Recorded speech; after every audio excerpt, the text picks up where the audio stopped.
Hello friends, कैसे हैं आप सब। तो आज डिस्कस करते हैं इंपॉर्टेंट टॉपिक है सीटी के लिए। क्लास नंबर 24 है। RPWD act, right to person with disability act है आपका। तो आइए समझते हैं। देखिए, मोटिवेशन है कि भविष्य की फिक्र में खुद को इतना मत डुबो देना कि अपना वर्तमान खराब कर बैठो। आइए समझते हैं। देखिए, पहला जो है कहा गया है कि भारतीय संसद ने दिव्यांग व्यक्तियों के लिए निम्नलिखित में से कौन सा कानून हाल ही में पारित किया गया है। राष्ट्रीय शिक्षा नीति, ये नहीं है आपका। निःशुल्क व्यक्ति समान अवसर, अधिकतर संरक्षण और पूर्व भागीदारी का अधिनियम, तो सेकंड वाला होगा आपका। नेक्स्ट है आपका निम्नलिखित में से किसे दिव्यांगजन अधिकार 2016 मतलब राइट RPWD एक्ट होता है, इसका मतलब होता है right of person with disability act 2016 का जो है, इसमें कहा गया है कि दिव्यांगजनों के लिए विशेष शिक्षा की अनिवार्यता। सही नहीं है आप। दिव्यांगता के आधार पर अधिकारों की उपागम की भेदभाव, दिव्यांगजनों की शिक्षा के अधिकार से बेदखली, ये भी सही नहीं। जीवन से सभी क्षेत्रों में समानता और गैर भेदभाव, तो ऑप्शन नंबर 4 हो जाएगा आपको। उसके बाद नेक्स्ट है आपको, इसमें कहा गया है कि दिव्यांगजन अधिकार अधिनियम 2016 निम्न में से किस सिद्धांत को पक्ष पोषित करता है। चलिए समझते हैं फिर। पृथकीकरण नहीं होगा, नामीकरण करना नहीं किसी भी व्यक्ति को, किसी बच्चे को एकीकरण भी नहीं होगा, समावेशन मतलब इंक्लूजन है। नेक्स्ट है आपको, दिव्यांगजन अधिकार अधिनियम 2016 के अनुसार बौद्धिक क्रियाशीलता में सीमाबद्धता वाले व्यक्ति को संबोधित करने का उचित तरीका क्या है। मानसिक मंदित नहीं होगा। बौद्धिक रूप से विकलांग व्यक्ति, ये भी नहीं है। मानसिक विकलांग भी नहीं होता है। व्यक्ति जिसे बौद्धिक अक्षमता है, तो फोर्थ नंबर होगा। पर्सन विथ इंटेलेक्चुअल डिसेबिलिटी,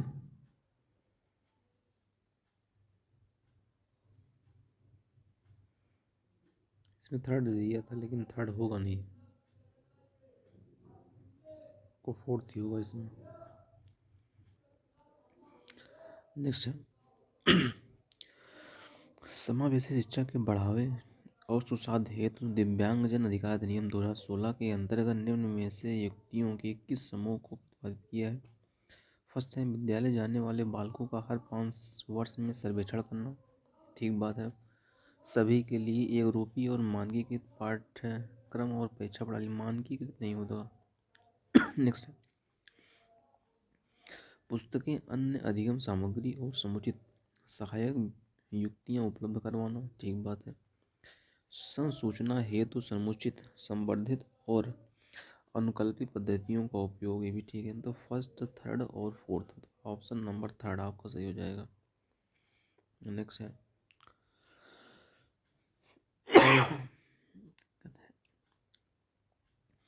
एक भाषा कक्षा में वह विद्यार्थी जिन्हें वाचन वैकल्प है, वाचन वैकल्प मतलब होता है डिसलेक्सिया, में बोलने में कठिनाई है, उनके सफल समावेशन हेतु निम्न में से किस तकनीक का इस्तेमाल करने से बचना चाहिए। तो पहला कहा गया है हस्तलिखित कार्यों को जमा करने की सख्त समय सीमा निर्धारित करना। सख्त समय सीमा निर्धारित नहीं करना है, निगेटिव है आपको। सही भी है, बचना चाहिए, निगेटिव पूछा था आपसे, तो पहला ही होगा आपका। नेक्स्ट है निम्नलिखित में से कौन सा विकल्प दी गई दिव्यांगता और संबंधित छात्रों के समावेशन हेतु यथोचित संयोजन रणनीति का सहयोग में गुणन वैकल्प मतलब डिस्कैलकुलिया, डिस्कैलकुलिया मतलब सही है आपका। कैलकुलेटर से संबंधित है। याद करने का तरीका क्या है, जब कैलकुलिया आया तो कैलकुलेटर का वर्ड निकल के आ रहा है दोनों से, तो पहला ही आपका हो जाएगा। डिसलेक्सिया नहीं होगा क्योंकि पढ़ने से रिलेटेड होता है। हियरिंग इम्पायरमेंट भी नहीं होगा। ऑडियो टेप देना, जो बच्चा सुन नहीं सकता उन्हें ऑडियो टेप देने का कोई मतलब नहीं, गलत है। विजुअल हार्ड दृष्टि मतलब चित्र वाली पुस्तकें उपलब्ध करवाना, जब देख ही नहीं सकता तो चित्र वाली पुस्तक लेकर का देगा क्या, तो ऑप्शन फर्स्ट आपको सही हो जाएगा। डिसलेक्सिया जो गोल्डन वैकल्प हो जाता है, आप इंग्लिश में याद रखा करिए क्योंकि हिंदी में कई नाम होते हैं, हिंदी में दिक्कत हो जाती है, इंग्लिश का नाम क्या है फिक्स रहता है। डिसकैलकुलिया है आप पढ़ लो, लेकिन गोल्डन वैकल्प मतलब कुछ और भी आ सकता है। तो इंग्लिश लैंग्वेज ज़्यादा ध्यान दिया करिए कि इंग्लिश ठीक रहता है। नेक्स्ट है, कहा गया है कि उपकरणों और सहायक तकनीकों की पहुंच को अनुकूलित करने से निम्नलिखित में से इसके समावेशन में मदद मिलेगी। फर्स्ट कहा गया है वही विद्यार्थी दो जो दृष्टिबाधित है। ठीक बात है। वही विद्यार्थी जिन्हें ध्यान न्यूनता अधिक्रियाशीलता विकार है, मतलब ADHD है, attention deficit hyper active disorder, ये भी सही है। आप वे विद्यार्थी जिन्हें प्रमस्तिष्की है, मतलब सिलेबल पाल्सी जो बोलते हैं इंग्लिश में। थर्ड भी आपका ठीक है। असाधारण प्रतिभा वाले छात्र, ये भी सही है। एक्स्ट्रा ऑर्डिनरी टैलेंट जिनमें होता है, मतलब चारों ऑप्शन आपको सही है, first second third fourth. Next है निम्नलिखित में से कौन सा विकल्प दी गई दिव्यांगता और संबंधित विद्यार्थियों के समावेशन हेतु यथोचित संयोजन रणनीति का सहयोग में। पहला कहा गया है कि प्रतिभाशाली जो गिफ्टेड स्टूडेंट होते हैं, आसान और बहुत ही सरल सामग्री देना, ये सही नहीं। जो गिफ्टेड होते हैं उनके लिए बहुत आसान देने की जरूरत नहीं है। नेक्स्ट कहा गया स्वाधीनता, मतलब ऑटिज्म। ऑटिज्म में क्या होता है, कक्षा की व्यवस्था को बार बार बदलते रहना, ये नहीं, सही नहीं है आपका, ये भी सही नहीं। पठन वैकल्प, जो भी तक बताया था, डिसलेक्सिया डिसग्राफिया है, थोड़ा गलत दे दिया है, डिसग्राफिया यहाँ से लिखा हुआ है। डिसग्राफिया में क्या होता है कि लिखने से रिलेटेड होता है, ग्राफ मतलब लिखने की साउंड आ रही है, ये भी आपको सही नहीं है। वाक हानि, मतलब स्पीड इम्पेयरमेंट, तो धैर्य दिखाना और प्रतिक्रिया देने के लिए पर्याप्त समय देना, मतलब ऑप्शन नंबर आपको फोर्थ हो जाएगा। नेक्स्ट है, निम्न में से कौन सा युग्म विद्यार्थी व उनकी पहचान के गुणधर्म का सही मिलान है। समस्या समाधान में अनम्यता, पहला आपका सृजनात्मक विद्यार्थी समस्या समाधान में अनम्यता। तो कहा गया है creative student rigidity in approach, rigidity नहीं होना चाहिए, मतलब हमें रिजिड नहीं करना किसी चीज़ को, ये सही नहीं है। सेकंड है स्वालीन विद्यार्थी गति क्रियाओं का दोहराव, मतलब आर्टिज्म जिनके अंदर रहता है वो किसी चीज़ को दोहराव करते हैं, रिपीट करते हैं, कोई चीज़ एक बार बोल रहे हैं बार बार उसी चीज़ को रिपीट करना, ये होता है ऑटिज्म से ग्रसित जो बच्चे होते हैं उनके लिए रहता है। सही है आपका। अधिक कठिनाई वाले विद्यार्थी बेहद कमज़ोर स्मृति, जरूरी नहीं है कि बहुत कमज़ोर ही हो। दृष्टिबाधित विद्यार्थी सुनने में कठिनाई, इससे कोई मतलब, दृष्टिबाधित तो आँख से रिलेटेड होता है, उन्हें देखने में दिक्कत होगी, सुनने में कोई मतलब है नहीं, तो ऑप्शन नंबर आपका सेकंड हो जाएगा। नेक्स्ट है, देखिए इसे मिलाने कहा गया है कि निम्न मिलान कीजिए, जैसे डिस्फेजिया, डिस्प्रैक्सिया, डिस्कैलकुलिया, डिस्ग्राफिया। देखिए तरीका क्या है, सबसे पहले जो चीज़ें आपको आती है उसको लिया करिए।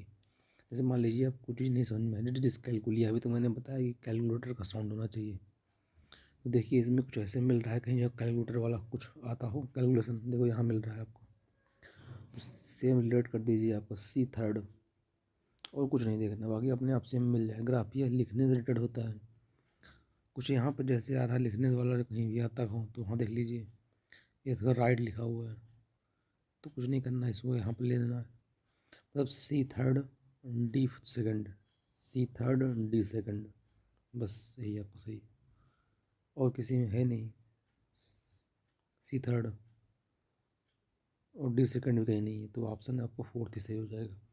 तो यही ध्यान रखा करिए, कुछ अगर एक आध दिन मिल रहा है उससे अगर मिला मैच करा लिया करिए तो आपको सही हो जाएगा। नेक्स्ट है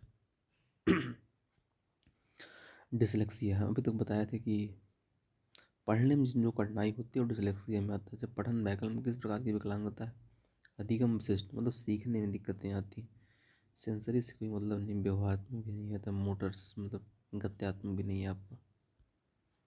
और लास्ट है, निम्न में से कौन सी अधिगम क्षमता सीधे संचार कौशल और समाविष्ट करने की क्षमता को प्रभावित करती है। डिस्कैलकुलिया तो मैथ का है, डिस्ग्राफिया जो होता है लिखने से है, डिस्फोरिया डिस्फोजिया ये उत्साह का होता है, हैप्पीनेस का है, अभी नहीं होगा। डिस्फेजिया गति में वैकल्प आपका फोर्थ हो जाएगा, ऑप्शन नंबर फोर्थ। तो ये कुछ इंपॉर्टेंट RPW एक्ट से रिलेटेड थे। तो एग्ज़ाम भी पास आ गया है, बस ज़्यादातर क्लासेस अब 1-2 दिन और रहेंगी, उसके बाद फिर आपको तैयारी अच्छे से करते रहिए। चलिए चैनल पर नए हो सब्सक्राइब कर लीजिएगा, इसके बाद भी जितनी भी क्लासेस आएंगी, पेपर ख़त्म होने के बाद भी मैं लेकर आऊँगा जो भी क्लासेस रहेंगी, जैसे कि साइंस के लिए, सभी एग्ज़ाम के लिए है, तो हम लेकर आएंगे आप लोगों के लिए। चलिए मिलते हैं नेक्स्ट वीडियो में, तब तक के लिए थैंक यू सो मच।